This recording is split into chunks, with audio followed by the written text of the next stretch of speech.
ఎమ్మటే నేను చెప్పైతే తీసుకొని కొడతా గ్యారంటీ. ఈ ఆన్లైన్లో నేర్చుకునే 9,500 ఎందుకు కట్టాలన్నా ఎడ్యుకేషన్ ఎవరికి కావాలి ఆన్లైన్ ఎడ్యుకేషన్. ఒకటి చెప్పేది నీ ఇదేంటి క్వాలిఫికేషన్ ఏమి, క్వాలిఫికేషన్ ఏమి, డిగ్రీ ఏం చెప్పినారు మీకు? వారానికి వచ్చి 2,000 కొడుతున్నాను సార్. నేను చేరొచ్చి 6 నెలలు అవుతాను సార్. ఇంతవరకు రూపాయల మళ్ళా దానికి 10,000 వచ్చాయి సార్. ఎందుకు అది తిరిగేదాన్ని సార్. మీరు పెద్ద లాగిన్ కావాలా, ఎట్లా వాళ్ళ కోర్స్ డెవలప్ చేసుకోవాలా, ఎట్లా ఇంప్రూవ్ చేసుకోవాలా, ఎట్లా తెలుస్తుంది వాళ్ళకు?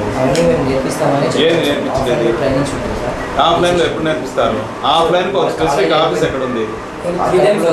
ఎక్కడ? చెప్తా ఉంటా ఈ చుట్టుపక్కల కానీ ఇచ్చేసినారంటే కదా. ముందు మీ అంటన్నా కష్టపడి సంపాదించుకునే డబ్బులు కదా మీ అమ్మ నాయన, నువ్వు ఎందుకు కట్టావు లెక్క? ఏం ఊరు వదిలేసేసి బెంగళూరుకు హైదరాబాద్ పోతే 1,00,000 ఉద్యోగాలు ఉన్నాయట మీకు రెడీగా. పోరా మూగారా, మార్వాడిని గుజరాత్ నుంచి ఇక్కడికి వచ్చారు, చాట్మాటారు పెట్టుకుంటారు. మీకేం పోయే కాలము? ఏం పీకే పని ఉందబ్బా ఇక్కడ ఊర్లలో? పోటీ సాయం ఎట్లా వస్తుందని చెప్పేసి బ్లైండ్గా నమ్మేసేదేనా? అది కాక అది స్పెసిఫిక్ కోర్సు కాదు, సర్టిఫికెట్ వచ్చే కోర్సు కూడా కాదు.